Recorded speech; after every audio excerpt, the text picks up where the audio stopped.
જે લોકોને ડાયાબિટીસ અથવા તો બ્લડ પ્રેશરની તકલીફ હોય એ લોકો માટે હું આ વિડીયો બનાવી રહી છું. એમના પરિવારમાંથી અથવા તો એ લોકોને આ વિડીયો ફટાફટથી શેર કરી દેજો, કારણ કે તેમના માટે એક રામબાણ ઇલાજ લઈને હું આવી છું. તમે સાચું સાંભળ્યું. બ્લડ પ્રેશર અને ડાયાબિટીસને કંટ્રોલમાં કરે એવું એક ફૂડ છે જેનું નામ છે સરગવો.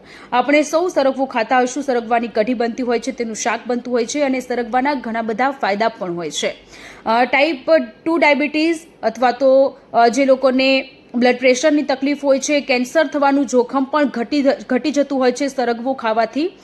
સરગવો ખાવાથી 300 જેટલા રોગ કંટ્રોલમાં રહેતા હોય છે. આપણે જણાવી દઈએ, સરગવાને ડૉક્ટરની ભાષામાં ફાર્મસી કહેવામાં આવે છે. ડૉક્ટરની ફાર્મસી કહેવામાં આવે છે સરગવાને, કારણ કે 300થી વધુ રોગ હોય છે કે જે કંટ્રોલમાં રહેતા હોય છે.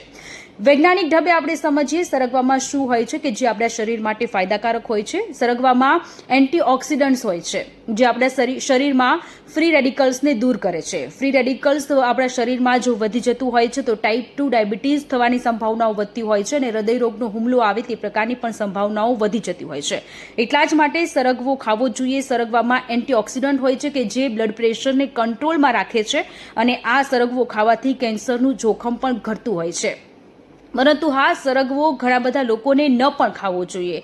કેવા લોકોને સરગવો ન ખાવો જોઈએ એ આપને જણાવી દઉં. જે લોકો મેન્ટલી થોડા ડિસ્ટર્બ હોય એ લોકોને સરગવો ન ખાવો જોઈએ. આ સાથે જે લોકો પ્રેગ્નેન્ટ હોય છે, પ્રેગ્નન્સીમાં પણ સરગવો ન ખાવો જોઈએ.